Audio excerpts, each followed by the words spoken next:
Oh, signor.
A few minutes.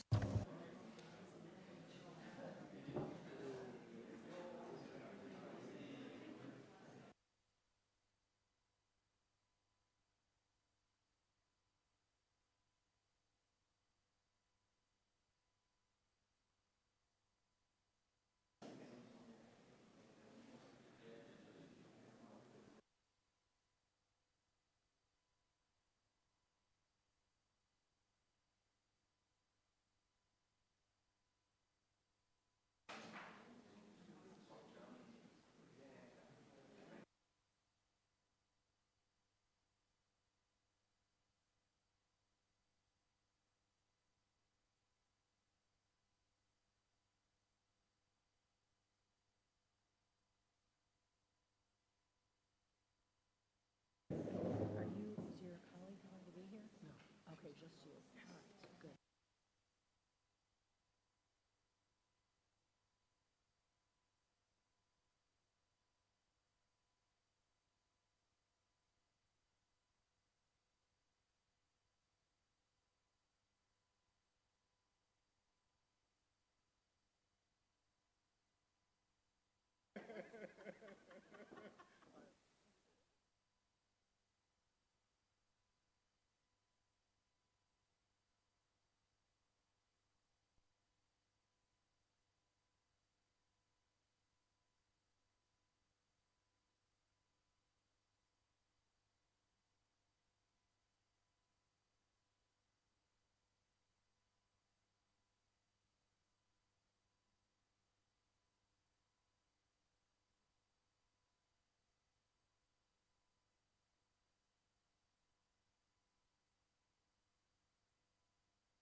Hello, everyone. My name is Marianne Kowaleski. I will be the session chair.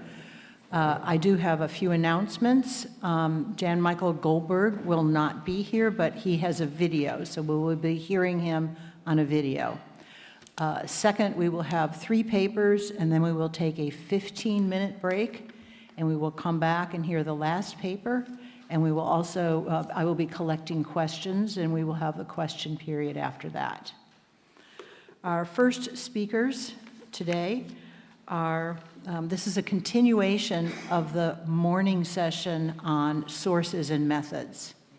And it's Reixach Sala and Pau Viciano, who will be speaking on social mobility in the towns and countryside of the late medieval crown of Aragon, 1300 to 1550, detecting parameters and patterns from a wide range of archives. Thank you. This contribution seeks to present and discuss the most useful sources and methods available for the study of social mobility in the Crown of Aragon during the 14th and 16th centuries. The first section will be devoted to describing the sources and the application to both quantitative and qualitative research. We will center on 3 types of sources: fiscal registers and municipal and notarial records, focusing on representative cases of urban networks of Catalonia, Valencia, and Mallorca. The first bulk of registers derived from the collection of direct taxes. Beginning with the crown, the monedatge or morabatí was a direct and undifferentiated tax. In the case of Valencia, the minimum wealth threshold for taxpayer was 100 solidi, and below this sum, people were considered exempt or nihils. Given these characteristics, the only social mobility that can be observed is the oscillation above or below the minimum threshold. But in some cases, the collectors even pointed out the reasons for the fiscal impoverishment, debts, illness, etc. Regarding Catalonia, forgallaments were general surveys, including the number of hearths or households of each community, oriented to share the tax burden approved in courts. Only the later forgallaments include nominal list of taxpayers, so that they may provide an insight into the socio-professional structure of towns and the evolution. But the most important group of fiscal registers arise from the perception of direct taxes by both urban and rural communities. These local taxes, talla in Catalonia or peita in Valencia, consisted of taxes based on the value of the assets belonging to the families. All that was recorded in a book, a wealth register, that was called Llibre d'Estimes or Padró de Riquesa. These registers provide information on the socio-professional background of the taxpayers, the estimation of their wealth, and the detailed assets they own. The recording of the taxpayers with the quantities they had to pay gave place to another source, the so-called Libres Detalles or de la Peita. In this way, this book contained information similar to that of the wealth register, but less detailed, since each kind of assets were not listed. Changes in the ownership of assets made it necessary to update them. Usually, these changes were recorded as marginal annotations on the wealth register until the accumulation of entries made it difficult to use and new one was drawn up. However, it could be the case that the updates were recorded in a separate book. The libres de compras y vendes, books of purchase and sales. There, all the transfers of goods during a year were recorded, and not only through the market, as the name would suggest. It must be taken in account that the increase or decrease of attributed sums to taxpayers did not necessarily indicate changes in the volume of wealth.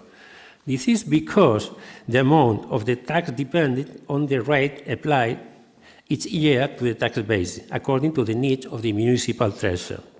In this case, knowing the rate applied makes it possible to reconstruct the taxable wealth. For an homogeneous series of data corresponding to different fiscal books, it's possible to follow the fluctuations of a person's wealth over the course of his or her life cycle. For longer periods, the methodological question is to establish the links of kinship between different generations of taxpayers, for which it is necessary to resort to complementary sources, mainly notarial records.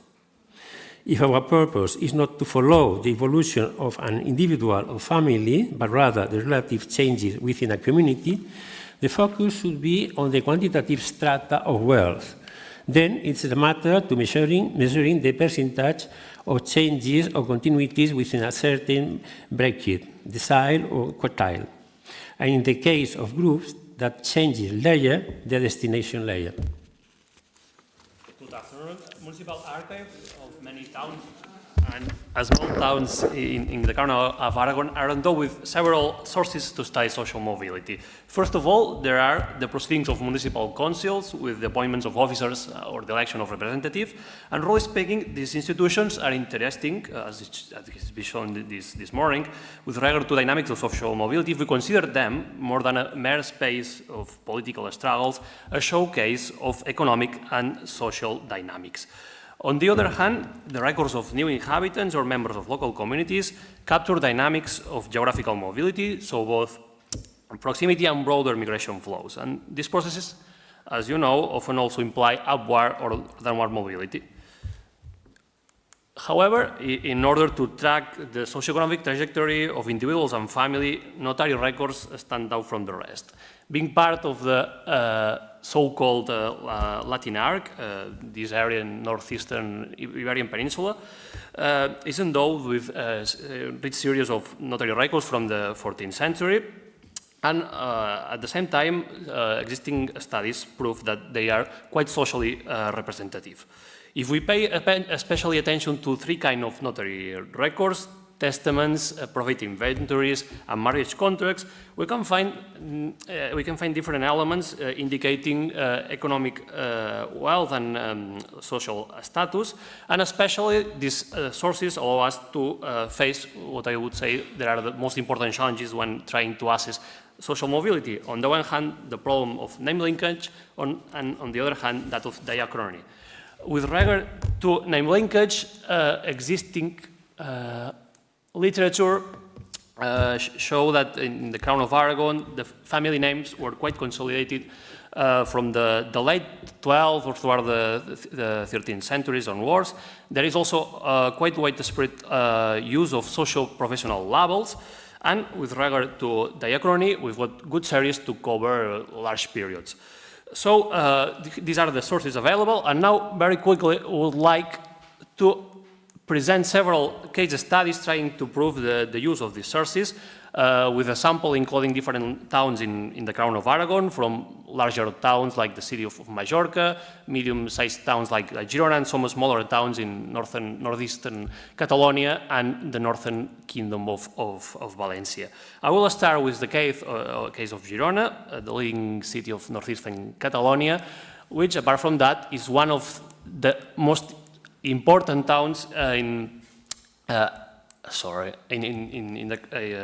Catalonia, with a robust series of tax records. In this case, they are the so-called llibres de talles, so lists with the amounts attributed to all taxpayers, and cover a period between the mid-14th century to the mid-16th century, only with a gap during the first half of the 15th century. With all these records, we can trace the evolution of the socio-professional groups. Also, we can use the generally accepted proxies to economic inequalities with Gini indexes, Gini coefficients, and we can hear the evolution of inequalities in the city with a growing trend during the second half of the 14th century, but also a reduction during the decade of the 1390s that would be mainly attributed to some political problems during this decade in the city. But our aim today is mostly to try to see to what extent tax records can be useful to trace social mobility, and we can start trying to analyze the richest decile, the wealthiest taxpayers in the city from the mid-14th century to the mid-16th century.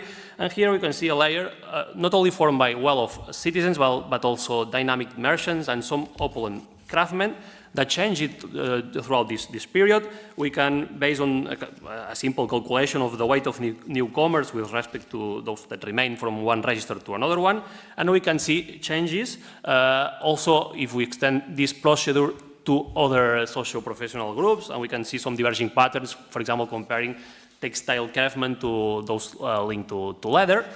And at the same time, all these sources allow us to try to prepare these well-known mobile tables, trying to see the evolution of these sectors. Maybe the most interesting ones are the intermediate groups, and there are avenues solved for research to try to see in depth what is happening there. In parallel to the tax records, we also have this list of offices. And in the case of Girona, in a very quick exercise, we can see, for example, the evolution of these families with respect to their access to political institutions. In Girona, like in many other towns in the Crown of Aragon, the access was to the municipal government was divided in different categories. In this case, three, in the source is called man's hands, the measure hand, the medium hand, and the lower hand. And we can see families with different members holding offices during this long period, and we can see cases of change. Here, this list of individual, this is single families, and then changes which in fact are more exceptional than the continuity. Most of families remain in the same layer, but there are also some changes, especially from the lower to the middle hand, more than from the middle to the upper one. If we project it in chronological sequence, we can see that these changes were, for example, more concentrated during the second half of the 14th century after the Black Death compared to the following half century. And we can try to explain why it is changing in some periods and not so much in the other ones. And finally, the same procedure can be applied to the city of Majorca, a larger city. So here the representativity of this collective is lesser compared to Girona. But here the access to the municipal government is quite similar with 6 charges in the municipal executive, distributed for the first one for the noblemen, the second and the third to citizens, the fourth and the fifth to merchants, and finally only one, the sixth, to craftsmen. If we trace the evolution of these families, we can see, like expected, that 2/3 of the sample did not change their position, but there are also some interesting changes, apart from cases that things are quite doubtful, but changes, for example, from craftsmen that in 2-3 generations finally became rich citizens, or even some exceptional cases of families that started the road to a nobleman. And here are some examples that we could try to analyze more carefully. And again, sorry, yeah, it's yours. Yeah. No, pardon. Sorry. Oh, here we are the morality tax that allows a complementary analysis to the evolution of Gini indexes. We will examine the case of San Mateo, a small town with nearly 1,000 households. These records allow to study the evolution of the number of nickels exempts in relation to the general movements of the population. Normally, the decrease in the demographic volume as an indicator of economic decline was associated with a reduction in inequality. However, if we consider only the minimum wealth to contribute, which in fact was a poverty line, the dynamics are quite different. In this figure shows the evolution of the percentage of nickels in relation to the population. The demographic decrease was not accompanied with a decrease in the index of fiscal poverty, nickels. Quite the contrary, when the demographic volume of the town decreases, the number of poor people and their weight in the population increase, especially during the 15th century. Subsequently, the situation tended to stabilize, and the two indicators of the nickels were reduced. However, the percentage continued to be higher than the general demographic index. This evolution suggests that a part of the economically weaker sector in times of difficulties was pushed into poverty, unable to benefit from the distribution of wealth through inheritance of market. Another fiscal source, wealth registers, allow to identify the social mobility of the families of taxpayers. Given the difficulty of identifying the descendant of each taxpayer when notarial sources are scarce, we assume that all taxpayers with the same name were part of an extended family and their successors, because family names were fixed and the study focuses on a single community. In order to assign a wealth level to each family, we calculate the arithmetic mean of all the taxpayers with the same name and classify them into 3 wealth strata. From this classification, it's possible to follow the mobility of the families named registered in Castelló de la Plana, another town of 1,000 hearths, by comparing the wealth registers of 1391 and 1468. First of all, we can see that it must be said that 60% of the total families recorded in the 14th century had disappeared 7 decades later. This fact could be due to biological factors, but an analysis by wealth strata shows the fragility of the lower one, since the poorest families of the 14th century, more of 60%, were unable to perpetuate themselves. However, the percentage difference within each stratum are not very marked, which suggests that in addition to wealth, other social drivers were involved. If we consider the families that survived, half of them were stable and the other half were divided between those that increased and those that decreased. However, if we look at the trend with each wealth stratum, we can see that the most stable level was the lowest, since only 35% moved to higher levels, not up to higher levels. The middle sector was less stable and tended to experience economic decline. 45% of these families moved down, while only 13% moved up. However, the stratum that experienced the greatest instability was the richest. Only 31% of families maintained their position in the 15th century, while the majority, almost 17%, moved to lower sectors. As we can see in the last figure, this with downward mobility explains that the 10 main families, by their average wealth from 1391, only 2 remain in the upper stratum in 1468, but only one, the Reus, was consolidated among the top 10. On the other hand, the majority of the great families of 14th century disappeared, and one descended to the lower level. Once again, these data are consistent with the fact that the richest decile tended to lose participation in the taxed wealth from 1391 to 1468. Thus, the analysis of the mobility of the families complements the observation of the deciles used for calculate the Gini index, because the instability of the upper group is coherent with the decrease in wealth accumulated by the wealthiest 10%. Finishing with another exercise, just to show some possibilities with a sample of testament from the small town of Castelló d'Empúries in northeastern Catalonia. We can trace this evolution to see, for example, the peaks of testamentary production that can be linked to a mortality crisis. But with respect to social mobility, we can also try to see the trace of several families. Here the family groupings are not as consistent as in the case of Girona. And apparently we can see quite important discontinuity, so some families only appearing during some decades and then we don't have more traces. So we can try to do this exercise, but apparently it's not as serious as in the case of stark records. But we will explore the possibilities that offer this kind of series of testaments, complemented with, as I mentioned, probate inventories and especially marriage contracts, which in fact has the most decisive quantitative element that are monetary dowries, quite widespread in this area of northeastern Iberia. So very useful to see parameters of quite precise parameters of wealth.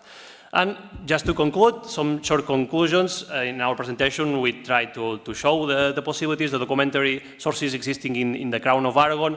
Here very quickly we are presenting these features in our written version, and we hope to go more into detail concerning their limits and some aspects to take into account when working with the sources. From these case studies, we can see some preliminary observations that should be analyzed more carefully.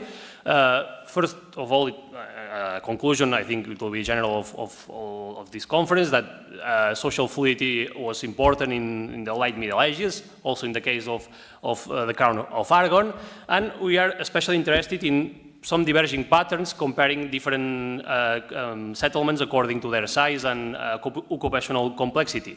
For example, in larger cities, we can see important continuity of the top of decile, the wealthiest families, and on the contrary, as Pau Viciano showed in the case of Castelló, for example, there was an equivalent continuity. So the importance of intermediate groups that apparently are those who experience more cases of upward or downward mobility. Thank you very much for your attention.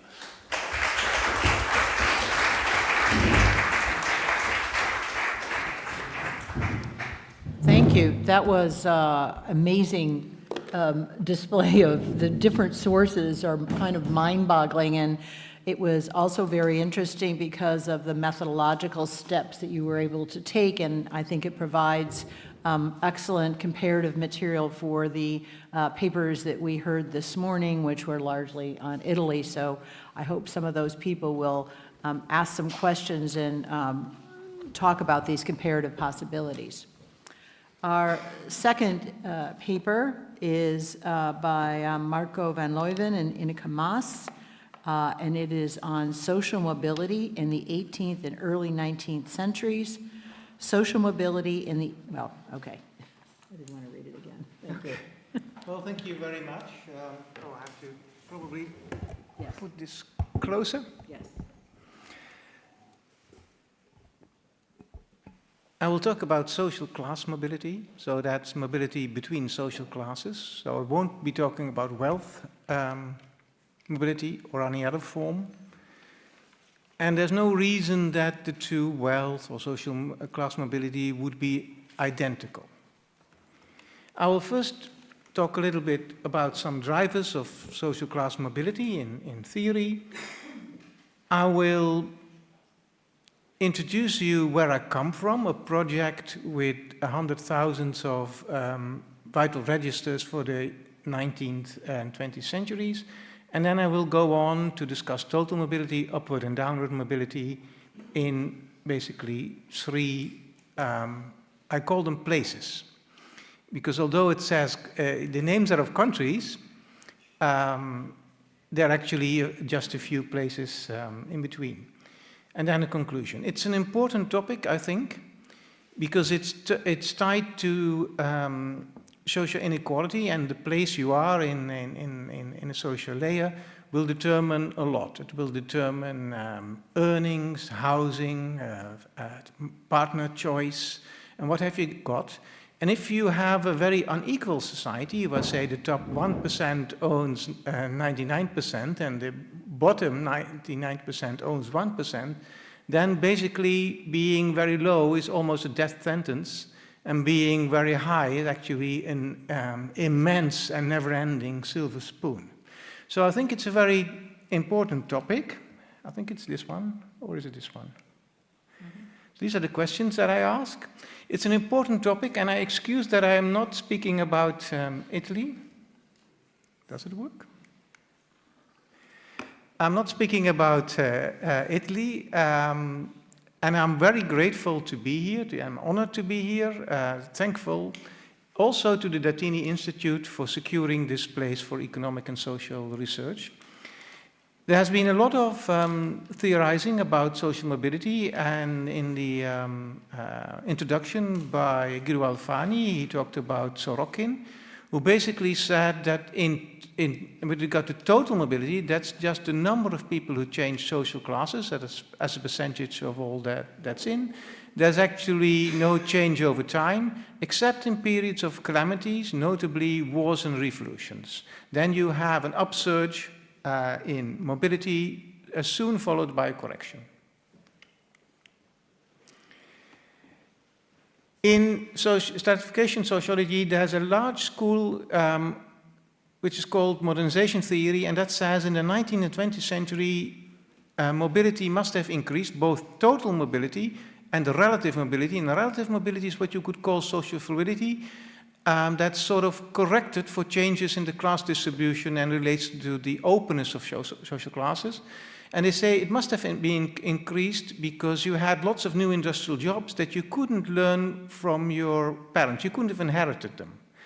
There was educational expansion, so people could actually learn the new skills necessary for the occupation. So to a certain extent, having a certain silver spoon no longer mattered that much because you could actually not inherit, but create your own tools to arise. It was also more it's more easy to find a job because the jobs were more advertised, more publicly, and because larger set of the population lived in cities, you were not as much judged as before on your social background. There's another theory which is called status maintenance, and that says, well, this is all true, but elites in particular, they know how to profit from new opportunities, so they will invest and secure a good position for their children. Now, the remarkable thing in this, for this presentation is that both status maintenance theory and logic of industrialism theory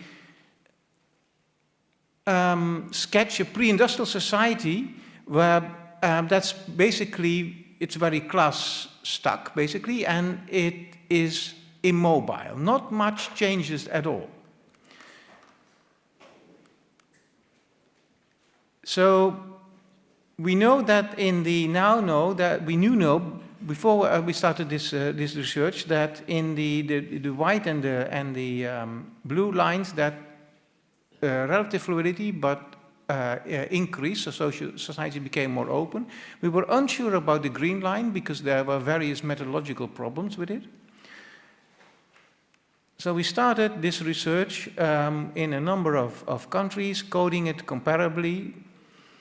And the results were, if you will bear with me and if you will bear with this thing, I'm not sure what to do except pushing it, is that there is in most countries that we have, there is an increase in total mobility, both over time, and if you divide it into what you could call a lower and a more and a less industrial period, also in the more industrial period, there was more total mobility.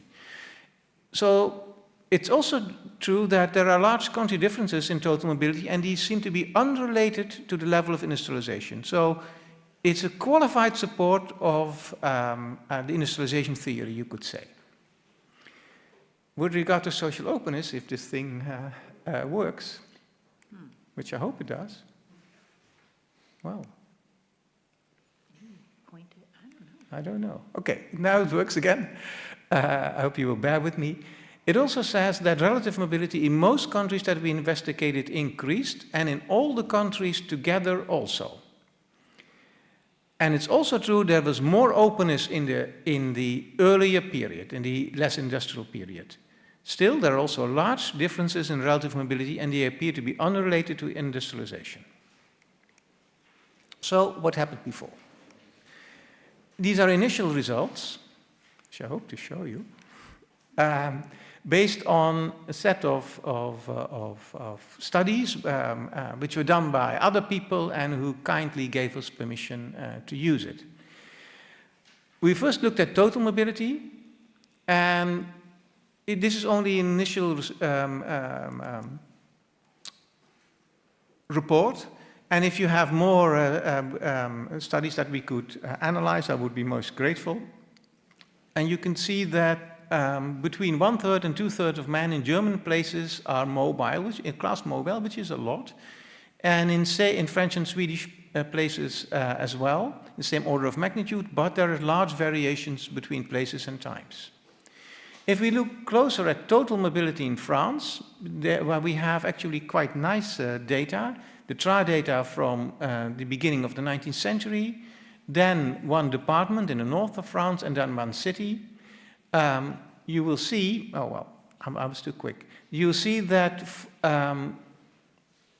first of all, these three data sets, they do seem to display the same trend of an increase in total mobility from, say, maybe the last quarter of the 18th century.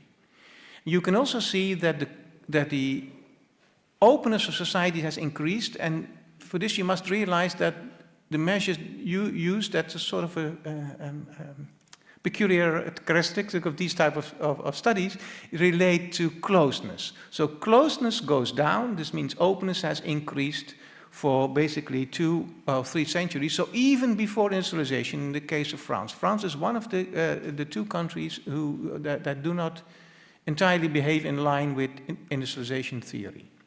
So we go back to the pre-industrial places. We not only looked at total mobility, and we won't discuss relative mobility in this presentation, we also looked at upward mobility.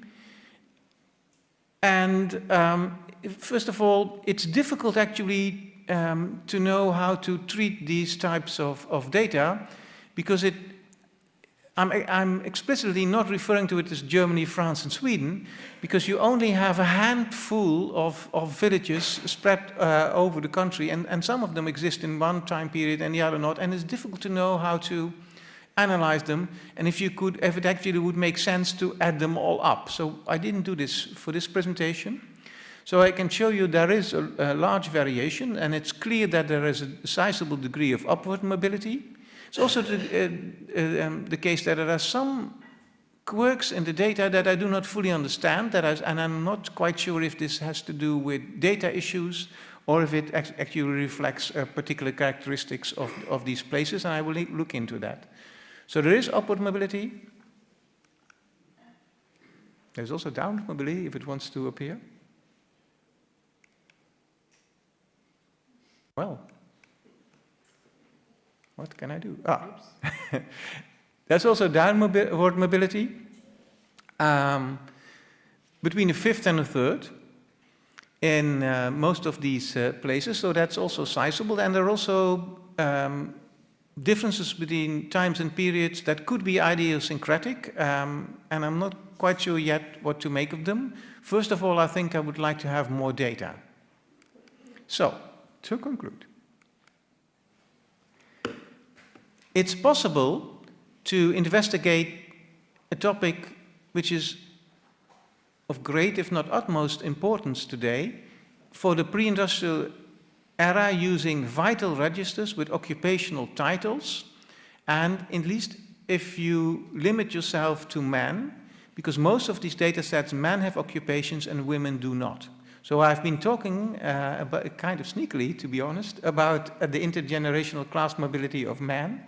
They can be coded uniformly into a common coding scheme and then into a common measure of social class. The nice thing is, one nice thing is that not on all vital registers, not on all marriage registers, you have information about both the bridegroom and the father, because the father might be dead or might not be in the same place. And at least the occupational distributions of bridegrooms with father present and without father present are sort of similar. What we can say is that in France, total and relative mobility increased from the 1770s and maybe from the 1720s. It's not quite clear there, because we don't have as much, in the early 18th century, as much cases as before, so the time periods get rather big. There's a sizable proportion of the population that shows total mobility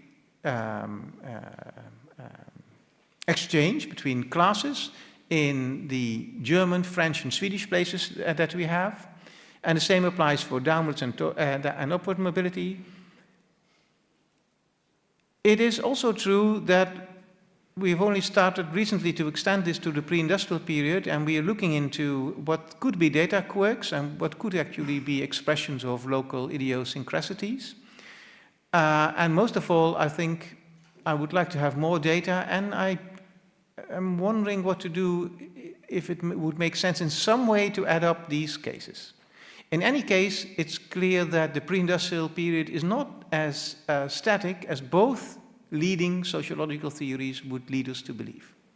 Thank you. Is this in time? Yes. Yes, because you threatened me.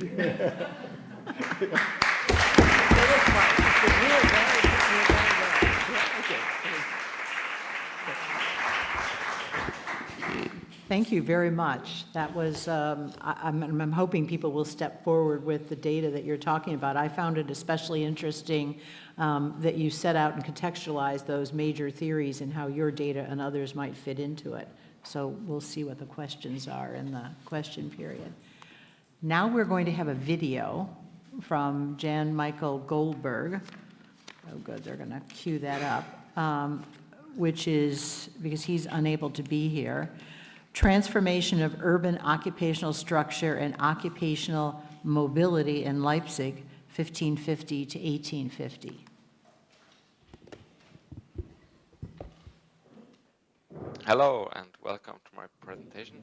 My name is Jan, and in the next minutes we will hear something about transformation of urban occupational structure and mobility on the example of Leipzig. This is part of my PhD project, and I'm very happy that you take some minutes to see my research. I'm very sorry that I can't participate in part two in person, but maybe this way works also well. So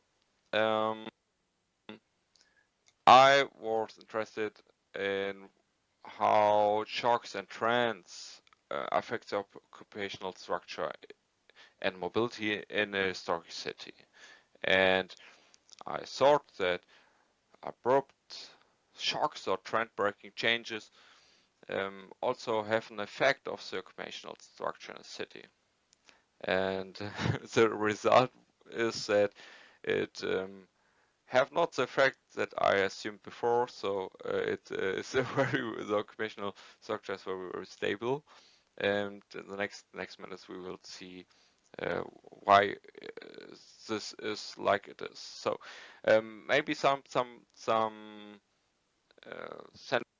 about Leipzig and why I choose Leipzig. Leipzig is in the middle of Europe on two big important roads, historically the Via Regia and the Via Imperii. And Leipzig became a trade and cultural center on the crossing of these both important routes. And because it's on these roads, I assume that it's very, very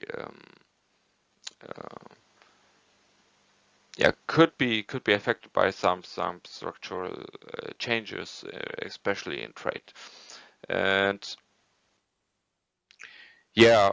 I analyzed mainly for shocks. One is the rise of the printing industry in Leipzig around 1618. One is the 7 Years' War that really had an effect on Leipzig. For example, 20% of the population died or went away. So then after 1800, there's a big population growth started. Leipzig boomed from 30,000 inhabitants to 700,000 130 years later, and also the intensifying of the industrialization at 1839. So Leipzig was relatively late compared to other cities in Germany, also in Saxony. But in 1839, Leipzig opened, for example, the railway, and yes, there are some studies that looking at cities, but only I found a few ones, and my contribution is that I add a next study on the example of Leipzig over 300 years. The data I use is KLF. It's some thousand cards of families of Leipzig, and we see on the left side an example of one card. There's a surname above, and then we see of the head of the family some information for the first name and the occupation and the day of birth, and then the information about his wife and the children, and yeah. We have a genealogical association, the Verein für Computergenealogie in Germany, that digitalized this data in many hours, and I programmed an algorithm to link these data so that we get a database of 200,000 people of Leipzig, a big family tree of the city. So then we had some time series over all the data, because we coded the occupations into some media measures. I will tell you some things more about this on the next time. And then we had the time series over 300 years, and I use the chart test, the test for structural breaks in the trend or in the time series, and the 100 years before and after one event. For example, the upheaval of the printing industry in 1618.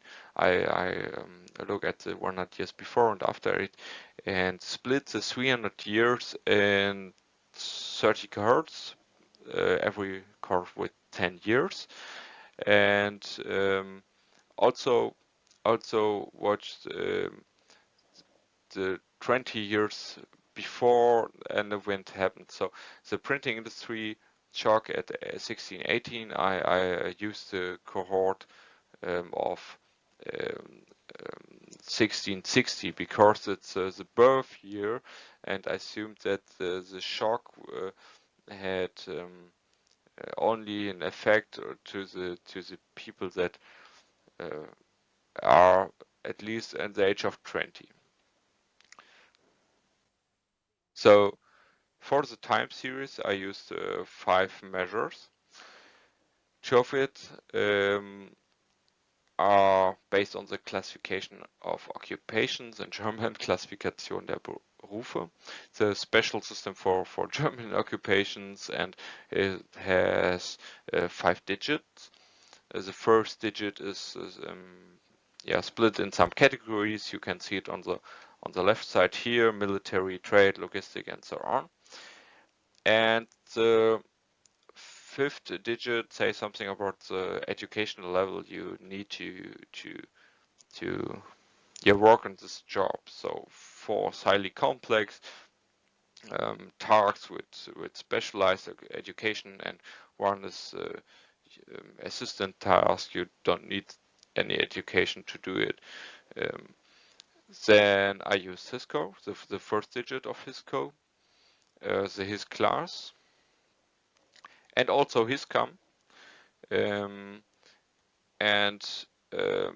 used also an algorithm that I have programmed to make this classification automatically, because 200,000 titles are many. Maybe I mentioned it because maybe it's interesting for somebody to use it too, if you have large database of occupational statements. So as you can see, I had then many time series for every measure, with every category one time series with the share for every category. And here we see it for the measure KLDB1. And overall, if I first watch this picture, I thought, hey, there's not so much change overall, because for example, if we look at the categories 2, manufacturing, and 6, trade, that's the biggest ones here. Yeah, there is some change, but overall, over 300 years, not so much change. I expect much more. Because of there are so many important shocks for Leipzig, and yeah, then I executed the chart test for all these time series, and the result is this table. If when we see here a star, this is we found a statistical significant trend break in this time series, and yeah, we have to make a more detailed look on the specific time series to say more about this, but it can be really interesting. For example, let's have a look at one of these. For example, here the KLDB1 on the printing industry. On the category 2, it is manufacturing, and then I, for example, looked at the printing industry and not manufacturing in general. I looked on the occupations that specifically produce books. So here we see the share of these jobs, and we see on this event, on this 1618 event, we see also that the share is doubling in here a course of 30 years, so one generation, and then also declined a little bit, but then there was a steady trend. In the next 3 generations, the share doubled again and increased much further after 1800. So it's really interesting to see this change in this data. But I then asked myself, well, why there is change, and where does it comes from? And there's three main sources of mobility. One is migration. New people came to Leipzig. One is intra-generational change. So people switch their occupations in their career, or intergenerational change. Sons do something different than their fathers. And yeah, I will make an example of my research area of these three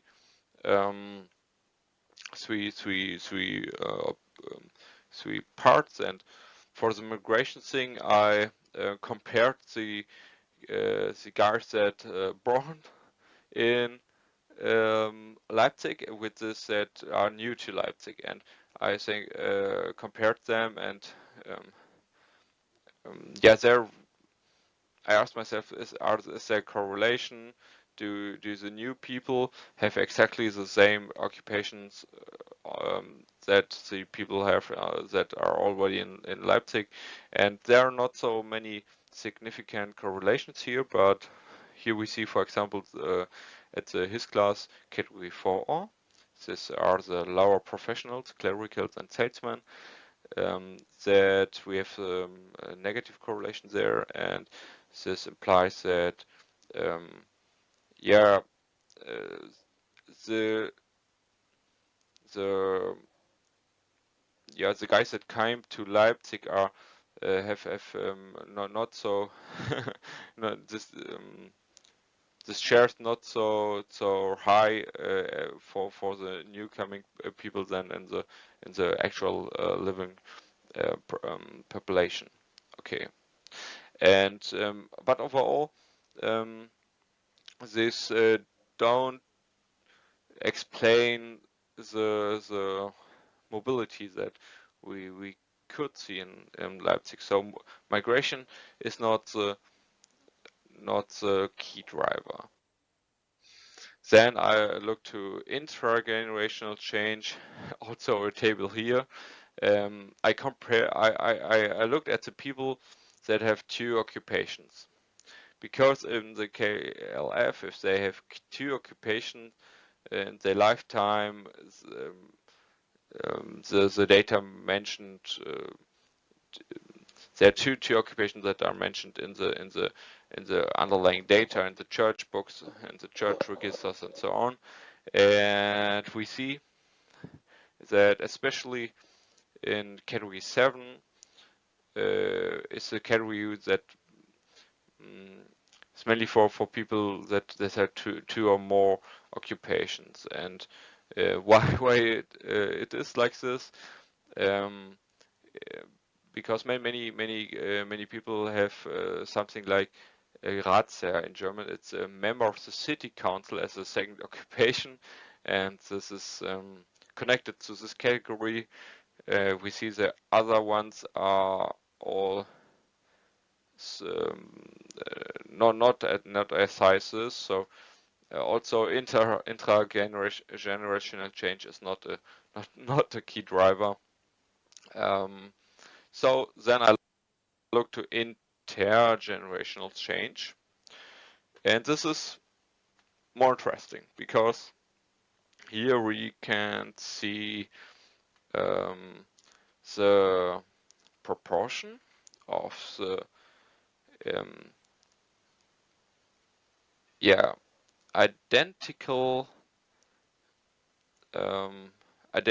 value of a measure from a son to a father. For example, here on the left side, if we see here the HISCAM value, if there's a 0.5, 50% of the sons have exactly the same HISCAM value of the father, and very likely they have the same occupation as their fathers. And then we see here between 1730 and 1800 breakdown. This is nearly about 60 years, so 2 generations, more or less. And for example, on the HISCAM value here, we see that after this period, only every every fifth son has the same HISCAM value as his father, and this is middle in the period where also the 7 Years' War happened. And this is really interesting, because what happened in this time? So there was a big loss of population, and after the war, Saxony, especially Leipzig, introduced something called as rétablissement, and they found schools, they built manufactories. They also introduced Leipziger Economic Society, which make research on productivity, for example. And this changes opened up opportunities to bring their own abilities, their own skills, their own interest into the economy. And we see that Leipzig is booming after 1800 in the 19th century, and this is maybe because of also because of this rétablissement, because the people had opportunities to do what they best can. And if I also had a detailed look between which categories this change happened, and mainly between the categories of salesmen and manufacturers. So the sons of craftsmen went into to business and sell the products, and also sons of salesmen went back to manufacturing, and it is, yeah, it is really an interesting finding from my point of view here. And then with the look on the time, I will came to my conclusion. So back again to the question whether shocks or trends affect the occupational structure. On the example of Leipzig, there were really important shocks, but the overall occupational structure was very stable, unexpectable stable. But nevertheless, there was some mobility, but migration was not a huge driver for this, and generational change also not. There was some intergenerational mobility, and mainly affected by the rétablissement after the 7 Years' War. So this could be also an important factor for the overall boom of Leipzig in the 19th century. And yeah, with this, I want to say thank you for your attention. If you have any feedback on my paper or my research or whatever you want to say to me, I would really appreciate it and looking forward to it.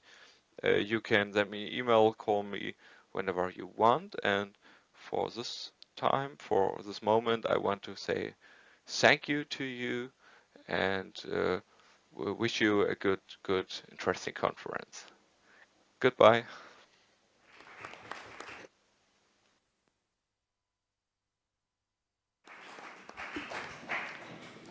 Thank you. That was another interesting exercise in assessing, looking at different demographic or political, military events and how they may have affected occupational structure and therefore occupational mobility. Unfortunately, he will not be here to answer questions, but as you heard, he welcomes emails or other types of contact. We are making good time, so we can take a coffee break. Let's say we will reconvene here at 20 minutes after 4.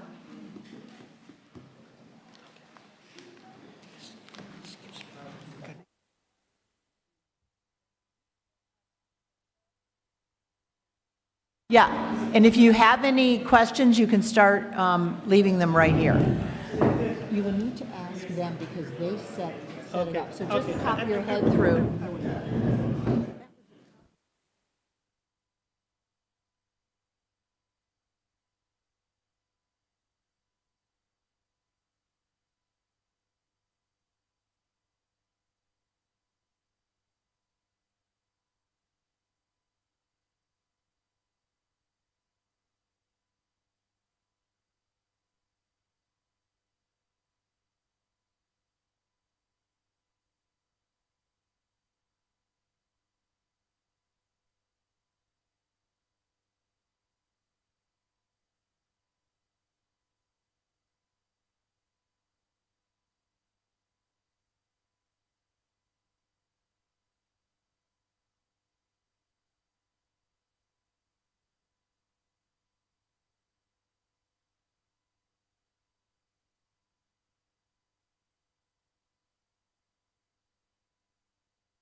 Welcome back.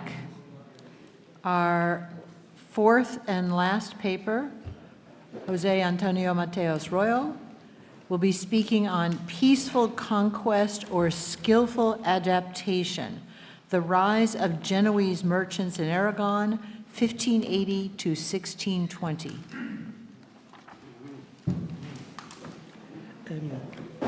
Good afternoon. I would like to thank the Francesco D'Artini organization for inviting me to this prestigious study week, and especially because I'm not dealing with inequality. There are not good primary sources in Aragon during the 16th and 17th centuries to deal with this matter. Medieval sources are a lot better. And I decided to study a different issue, that is the strategies for upward mobility assumed by a specific social group that was really successful to control trade, but without creating relevant social opposition or political opposition in a specific kingdom, that is the Kingdom of Aragon.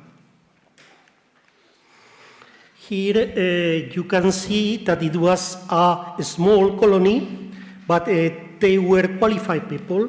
They had relevant means and powerful economic networks in Western Europe. But I have to point out that there were not important Italian colonies in Aragon in the past.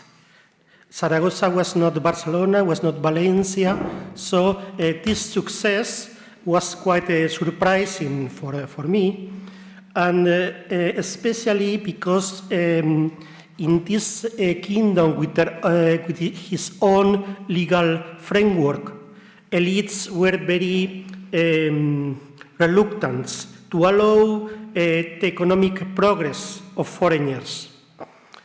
But the extinction of native merchants in 1580 did open the gate for this progress of Genoese merchants that were ready to assume responsibilities on this matter. So the goals of this merchant colony was to increase their professional activities, to create networks with other Genoese colonies that it didn't exist before, but to avoid any social opposition. And the strategies is the relegation of political social promotion. And when I mean political promotion, I mean titles, I mean positions coming from the representative institution or from the royal administration. But they were influential and they were well considered. But they decided that their way to progress was to adapt their activities to the kingdom's legislation and to cooperate with both with regional elites and with royal delegates. That was not always easy, but they succeeded to negotiate with both sides of the coin that rule the Kingdom of Aragon. And as you will see, they created a very efficient system of representation or arbitration in order to do business more efficiently than in the past. This preliminary period before the real rise of the Genoese merchants has been very surprising for me, because there were just some merchants, they were single men, they were like the avant-garde, the explorers of economic possibilities, but these few people were very significant because they did send reports to Genoa or to other Genoese colonies about legal issues affecting economic activities. I have to accept that after 30 years working on economic history of Aragon, I have learned from the Genoese merchants regarding maritime insurance, regarding tax exemptions, because in the reports they analyze if you want to do business in Aragon, you have this advantage, you have this disadvantage, and you have to consider your way of moving. These merchants did carry out traditional trade, export of wool or saffron, and import of silk, but they were the protagonist of the creation of a center of bills of exchange at Zaragoza, and began to create connections with Madrid, with Toledo, that did continue later. Some examples of this learning about the legal advantage of Aragon. They did inform about the free monetary circulation policy that did allow the export of gold and silver coins, and that the Zaragoza residents were exempt of the payment of royal tolls. That means for the Genoese that they were not obliged to become Aragonese or Zaragoza citizens in order to gain these exemptions. And that was really significant to adopt some strategies that we will see later. See the connections of Zaragoza here with the trade in the Mediterranean area. But it's from the 1580s that the Genoese merchants control really the trade in Aragon, increased the number of merchants, increasing amount of money, and they assume more activities than in the past. One very determinant activity was the leasing of feudal rents that was carried out, that was assumed by the Aragonese merchants in the past. And these Genoese merchants did lease feudal rents to the high nobility, the high clergy, and the military orders in Aragon. And in accordance with the different economic situation of these institutions, they had to negotiate in a different way. It was difficult because they had to collect a huge amount of rents and to pay efficiently to the owners or to the renters, but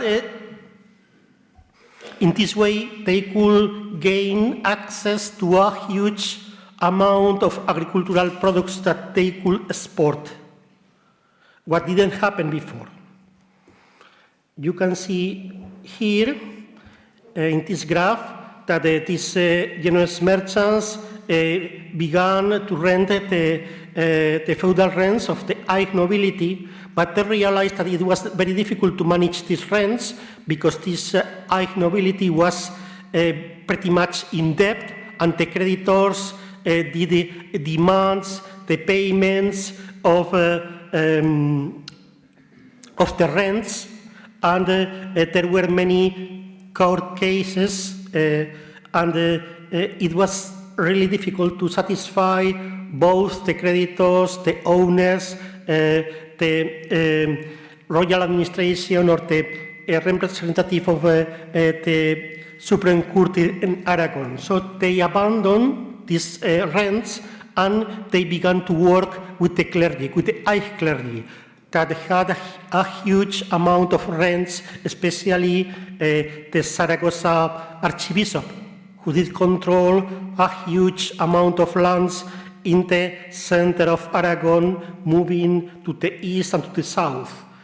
This high clergy was not in debt, so the Genoese merchant had to accept huge concessions that include that the archbishop became a portionist of the business or some relative of the archbishop, but in this way they could continue renting the feudal rent until the merchants coming from Florence did assume this business just before the Genoese did abandon all this business in Aragon.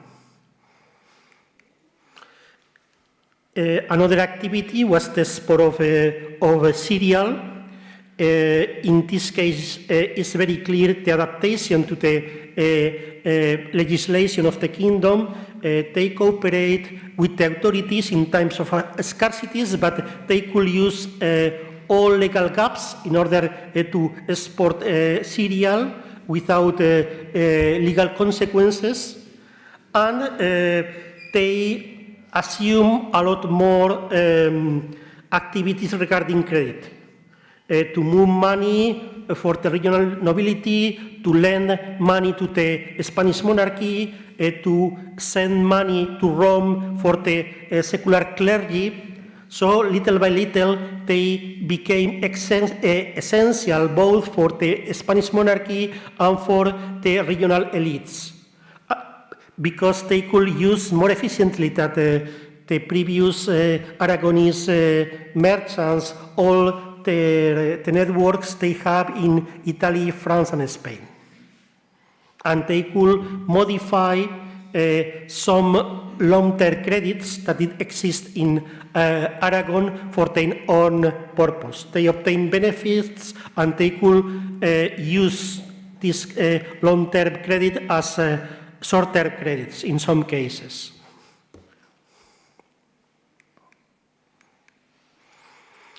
It's in these periods when the Genoese create real companies, people coming from Madrid, Barcelona, Genoa, they create companies at Zaragoza, they cooperate with partners in Genoa, they create family links. It was very common that two brothers create a company.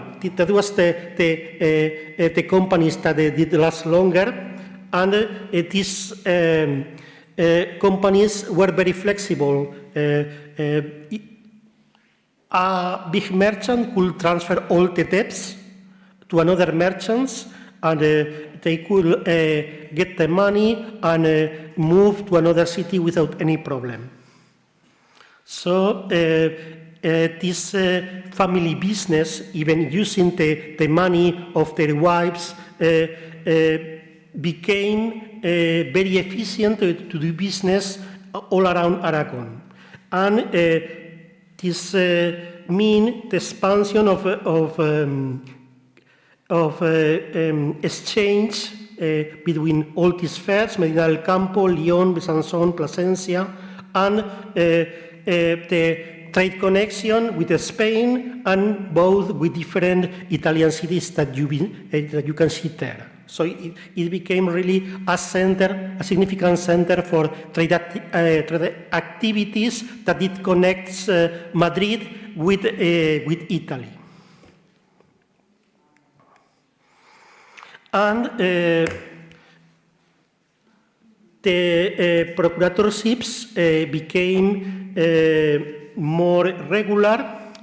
And I was surprised because I thought that these prokuratorships will deal mainly with trade matters, but in many cases were many family legal issues regarding inheritance that from properties or money that were in Genoa or in other Italian cities, and the procurators have to negotiate terms to inherit.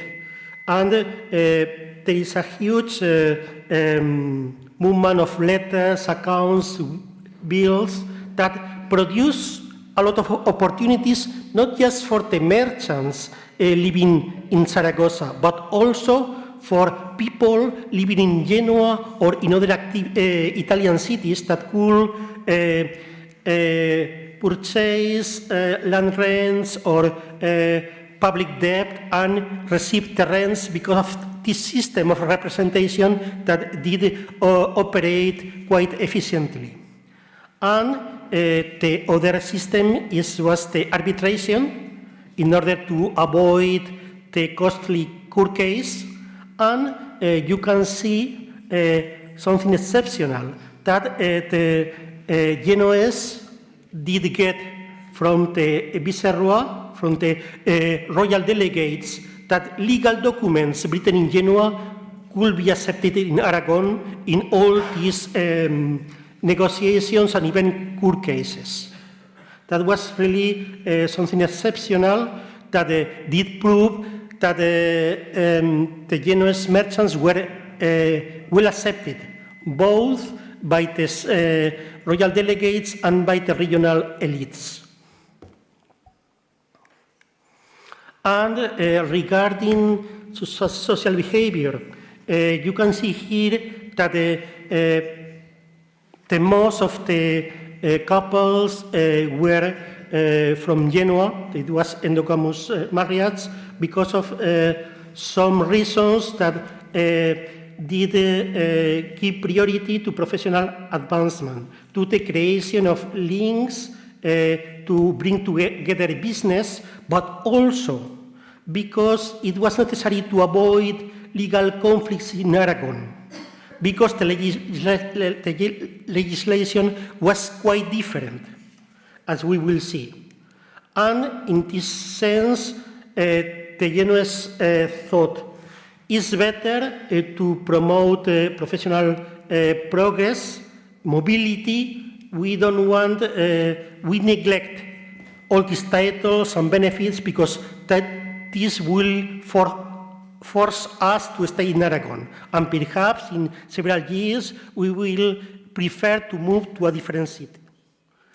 And the result of this strategy is that there was no opposition from regional elites, and this opposition took place in Valencia or Catalonia, so Aragon was exceptional, and that differs from the opposition, the strong criticism that the French merchants did suffer, did experience in Aragon during the whole 17th century. In fact, the French merchant in Aragon did generate a migratory debate and a trade debate that did last during the whole second half of the 17th century. But in this case, the Genoese merchants were completely accepted because this the relegation of political promotion in the kingdom. Of course, there were some mixed marriages, mixed weddings between Genoese and Aragonese, and that means usually that the Genoese family did want to create links with petty nobility families, did want to stay in Aragon, and did want to assume a nobility way of life. But there was a significant legal obstacle. That is an old law that is called viudedad foral. That means that the widows, women who had lost their husband, had significant rights in Aragon, even especially the right to the usufructs over the real assets of their deceased husband or wife. Did it work both for man and woman, but in the case of the wives, gave them a lot of power that didn't have in other territories. Which was the solutions? That in nuptial agreements, there were specific terms in order to decide which properties did belong to the wife, which properties did belong to the husband, which property did belong to their descendants, and these terms did prevail over the Aragonese laws and customs, which was the real result that husband that did work both for Genoese husband and for Aragonese husband used to get the usufruct of the real asset of her or his spouse, but wife just got an annuity, could not get the usufruct. When these nuptial agreements were signed between husband and wife. I give you 2 examples here to prove this importance of this legislation.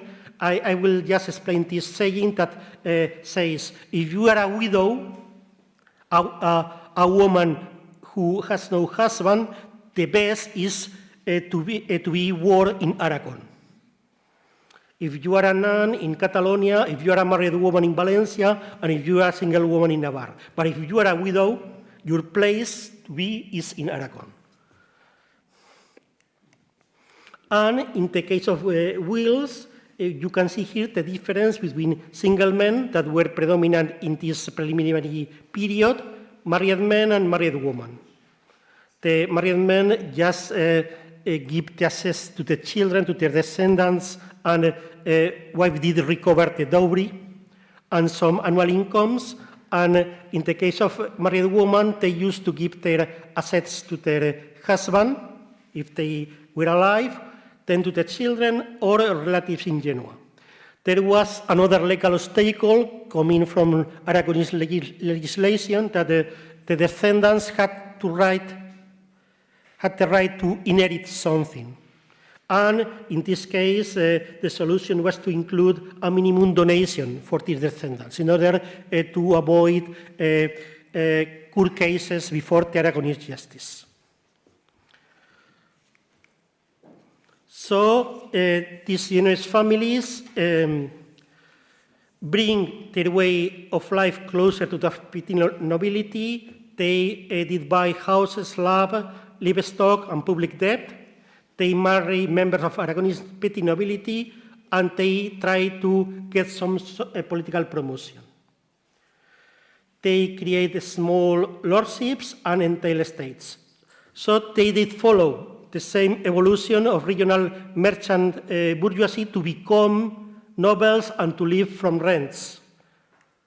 And as conclusions, we can see that these Genoese merchants did adapt successfully because they knew the legal, the institutional background, because they provide efficient service to the monarchy and elites, because they have exceptional information and representation networks, and this relegation of political promotion to get a professional progress with the opposition. I remark the importance of national solidarity through marriage and family links, but especially this idea of temporary rise. They say, we don't care about a continuity of hegemony in Aragon. If we need to move to do business in another place, we will move. So we are not going to create problems. This is all. Thank you very much for your attention.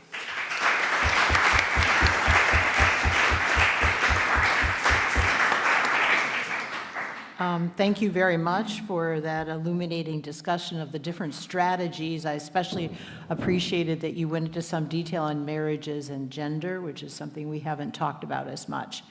Can I invite you all to please come up and fill out one of the question forms? We have 1, 2. You can ask questions too, if you want. First try to answer the ones that I get.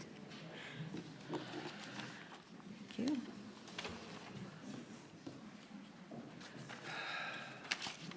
Okay.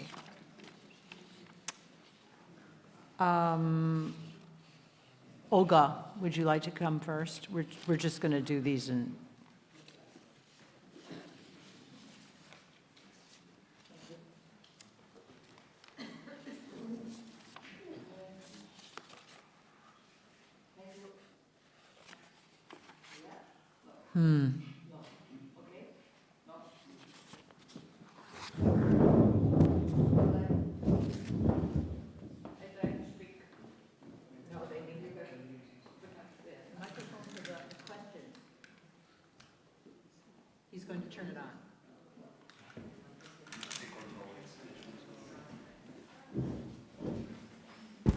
Yes. No, thank you. Thank you very much. I am very glad to be here for so many years. And I would like to put a question on to Mr. Royo. I appreciated your paper, and as I am interested in the diaspora studies and the social mobility within, I would like to ask you why you have not combined your Genoese diaspora in Aragon with the great Mediterranean Genoese diaspora, which extended towards the Black Sea as well. The commercial diaspora had really a very interesting quote in the social mobility within the cities where they have been established, etc. Two questions. Is the hegemony in Western Europe because of the Genoese had lost their eastern diaspora centers at the beginning of the 16th century, in Mediterranean, I mean. And did they receive in Aragon privileges, and what kind of privileges from the king? And in order to be established there and to have all these occupations that they had and mixed marriages, etc., etc. And about which number of these merchants we speak about exactly? Okay, this is the main questions. Thank you. Maria?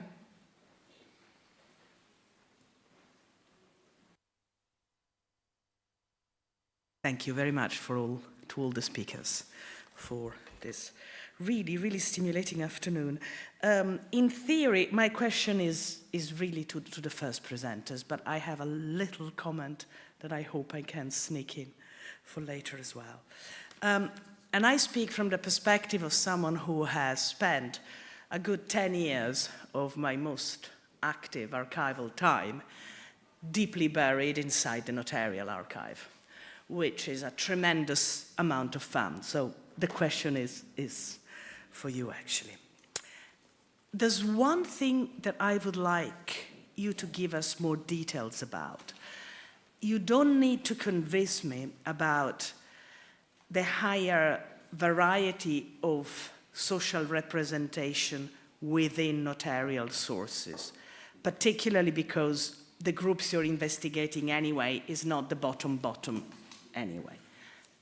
You convince me. However, what I would like to understand how you've done is how to integrate data that comes from fiscal sources.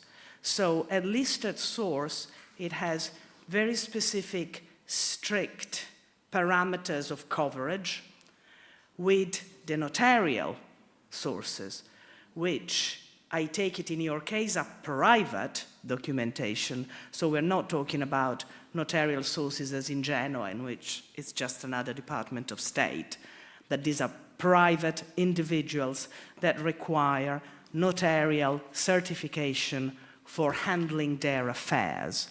And this creates a variety in the distribution that makes it difficult to compare or to merge with the municipal sources, which are instead a list at institutional normative level applicable to everyone.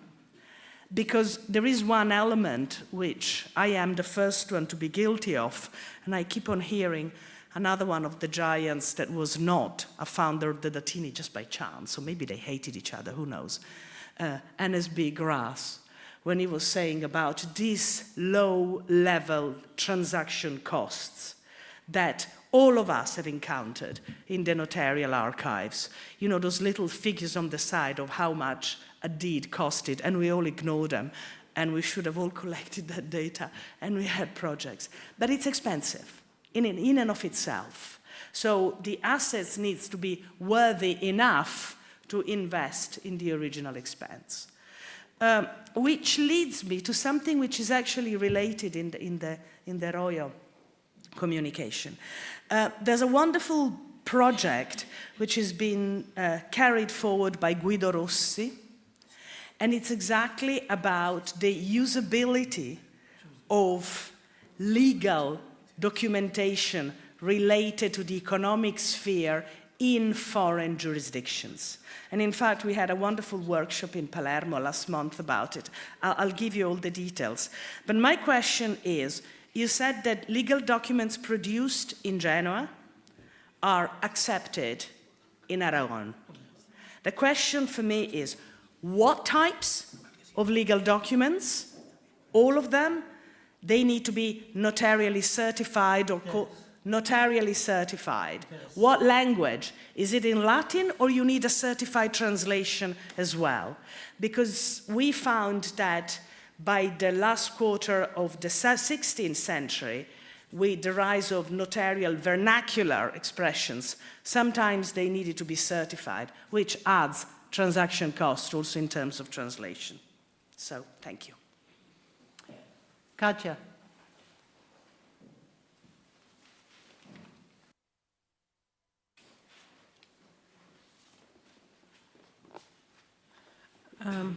Thank you, Marianne, and I apologize for being too late for the two first presentations. I have a question for José Antonio. Thank you so much for bringing the Aragonese surprising stories. Every time one reads about Aragon, is always out of any other box. It's my experience of 20 years of reading into Spanish scholarship on Aragon. It's always outside of the box. Also here, it's outside of the box. It's outside of the box of the behavior of the monarchy, which I find very interesting for other reasons, and I'll get there in a moment. But it's also outside of the box for the behavior of the Genoese in Spain and Portugal, specifically at this point in time. What you did, I think, and you convinced me, you have described a kind of cursus honoris of this group as a whole. From where do they start and where do they end? They start at a rather different place than all the other Genoese in Lisbon or Seville or Madrid or whatever they may be. They enter through commerce. They do not enter through privilege of the monarchy. So my first question is, so how do the Philips pick this? This is not easy to swallow. There's a reason why they only enter through privilege. The kings don't want them loose for very good reasons. However, these Genoese are loose in Saragossa, in one of the kingdoms that is known not to be compliant. And now my second point. How do these Genoese relate to the other Genoese that seem to follow the same pattern that is totally different of this pattern, into gaining royal privilege first and then go for the big thing, which is the contracts and the athentios and the tax farming and everything, and on the way kicking the Portuguese out. Not being very successful until 32, but doing their best. This is not what this group is doing. They're doing something totally different. So what kind of group is this? Because we talk about the Genoese as if this is the same type of people. They're not the same type of people. So who are they? Why do they go to Saragossa in the first place? They've never been there before. So what is the attraction point of Saragossa, and what kind of men are these? These are not the large money makers of the group. Is Saragossa for these men actually social upward mobility? Is this a chance for an underdog group in the Genoese, under the Genoese, to go there? And I think my final question, and I don't want to exoticize Aragon, I think there's enough proof that Aragon is really special in the whole monarchy thing, but so usually, it's not unusual that they start with privilege, they move into trade, they move into contract, they're moving into public debt and private loans. This is what the Genoese do, but they start with the privileges. These do not. So I have a question about how do they accrue capital?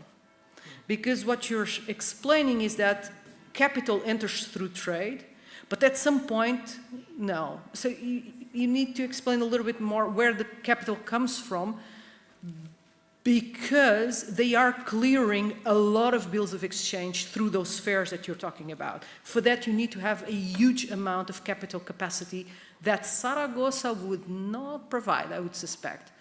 So I'm lost a little bit there. But thank you for the Aragon. And again, who are these men? Because calling them Genoese, I am not convinced that these are the Genoese that we're used to think about as a community under the monarchy. Thank you. Thank you, and I'm going to ask the last two questions. Actually, the first is a comment, and it's directed to my colleagues here. You may be interested to know that there's an interesting parallel study by Ambrose Raftus and his students for English rural communities using manorial records. He developed a very similar methodology, more for the late 13th and early 14th century, in which he looks at the survival of surnames. He looks at mobility, but they cross-reference it with political ranking, because he knows who the jurors are. And that would be an interesting comparison, I think, just to see where there are differences and similarities, even though they're not using notarial records. And my question is to Marco, and that is, I was struck that, you know, what you have available is the bridegrooms, but bridegrooms are at the very beginning of their careers. I mean, this is a group that could well have just been an apprentice or just barely, you know, not even inherited part of the farm. How do you think that makes any kind of difference? And would it be possible to take bridegrooms when they're fathers and look at their status when they're fathers of a son or a child who's getting married? I would say this is obviously a little more work, but it might be possible to do that just to test how accurate, whether there's been any social mobility from the time he was a bridegroom to the time he was a father, or if you think not. All right, we will start. If there are no other questions, you get to start. Answers. Thank you very much for all your questions. Yeah, and the feedback in general. Well, concerning sources, well, now we were discussing with my colleague with regard to the representative of notarial sources. Yeah, that's true. It's difficult to prove this social representative. For example, starting with wills, there are plenty of examples of wills by poor people. I mean, even prostitutes, people living alone with no occupation. So that's the point. But yeah, as you mentioned, the process is complex because there are many filters. One is obvious, the preservation. In some towns there are plenty of records, but first of all we must establish to what extent the whole production of the notary is working in this town or not. Then that's true that in some places there are some social biases with respect to the clients of each notary, so that's also a problem, especially for big cities like Valencia or Barcelona. But despite these limits, that they are obvious, I think the diversity of sources allow us to cross-reference. For example, we can see not only notary records, then my colleague will talk about it, there are judicial records also that are not expensive. They are even free to, for example, register credits in these sources. So there appear many temporary workers and people which even has not a specific household. And with respect to municipal records, and in this case I can talk about my experience with this case study of Girona, it's possible to compare the municipal register with tax records. Obviously there are differences. You can see, for example, that some prominent citizens are not at a certain moment the owner of a household. Then if you try to see a little bit more, you can assume that, for example, the the name heading the household was his brother, and it depended of different circumstances in each family life. But the option is there. After all, as you started with this, this truth is that it's time-consuming. For this research, we need to work in group or in at least in midterm projects, because it's quite difficult initially to have some results and then to cross-reference all the sources. But I think admitting the limits and the need to test these samples and so on, there are many options, and it was in fact our goal in this intervention in this paper to show a little bit this wide range of sources. I don't know if there's something to add. But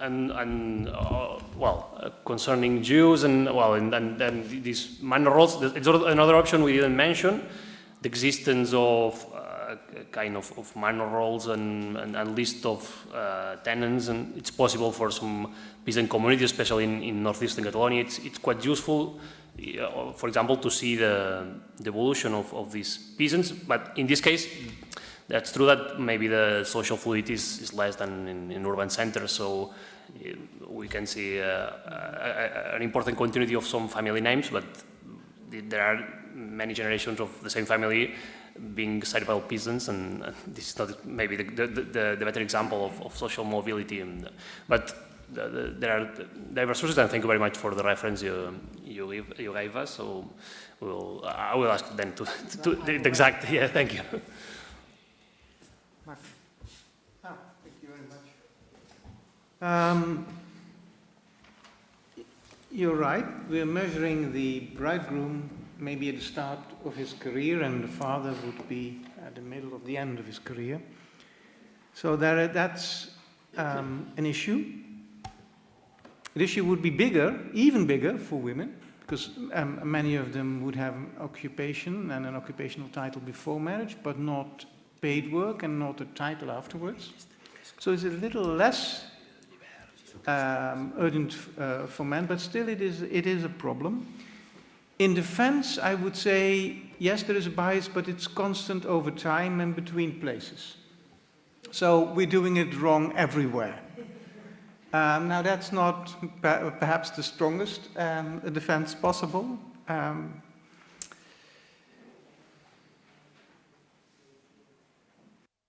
think the main issue probably is with farmers' sons, who are denoted in the sources as farm hands until they take over the farm, which probably almost always is after marriage. So yes, the issue is concentrated there. And I thank you for pointing it out. And it is possible in a limited number of cases where you would have record linkage, family reconstitution, to look into that. Yes.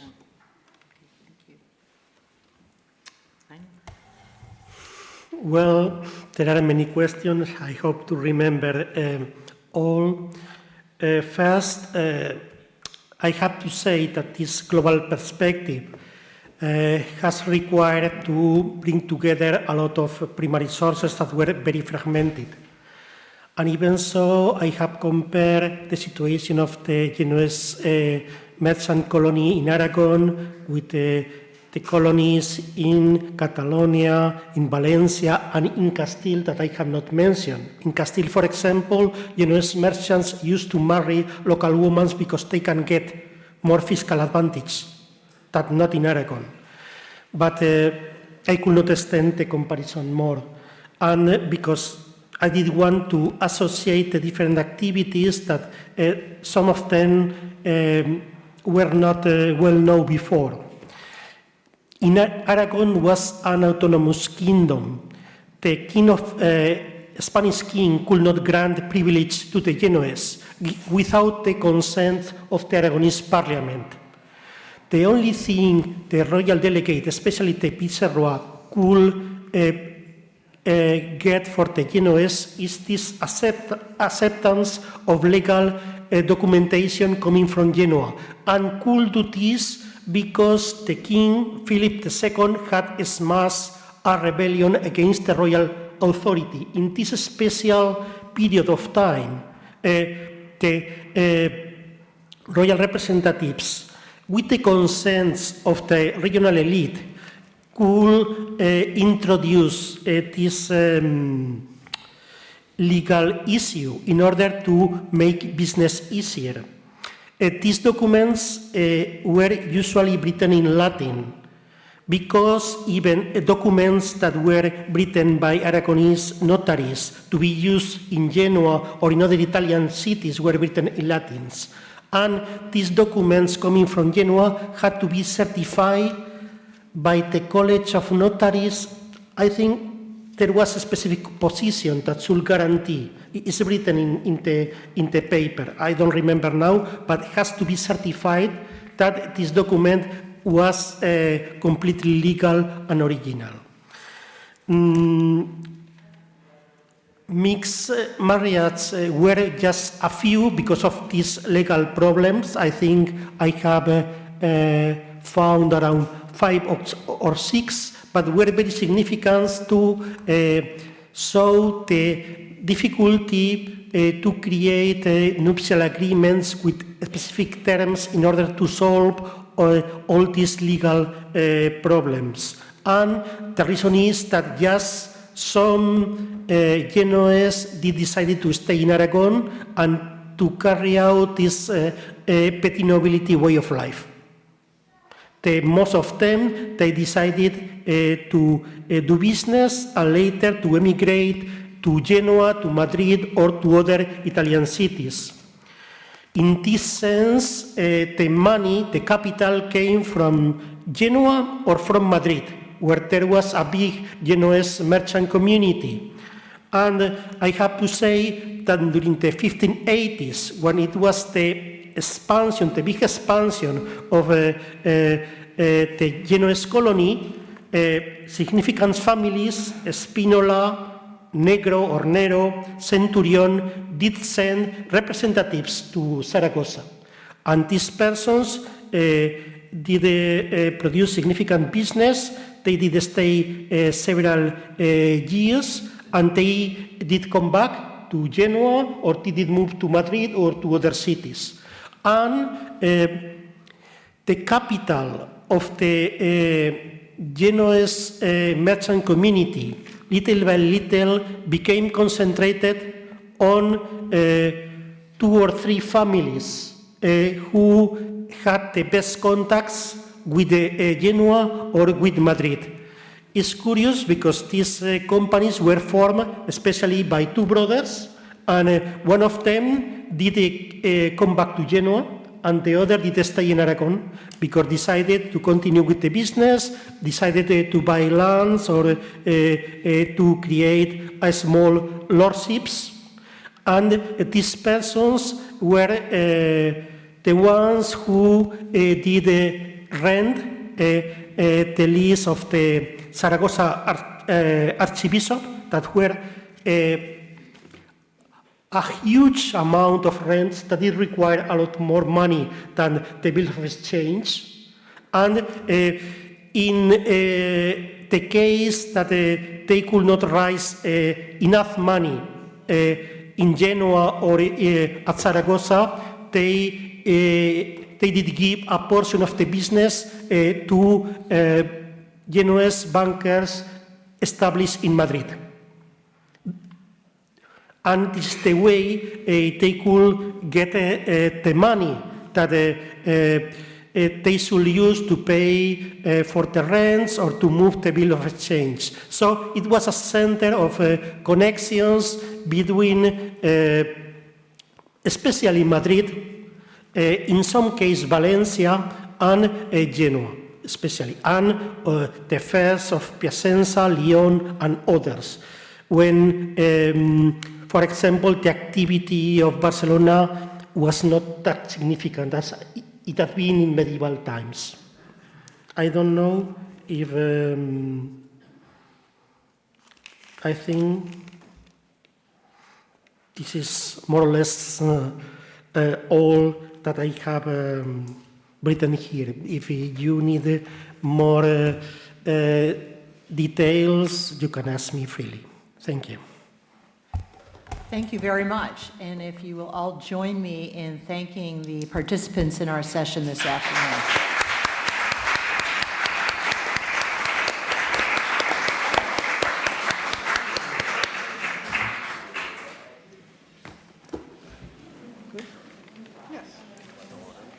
I now have to be at a 2-hour meeting. Yes.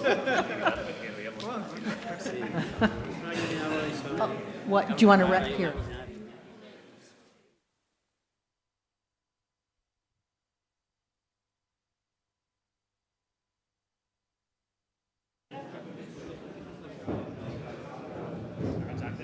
Sí, pero mal.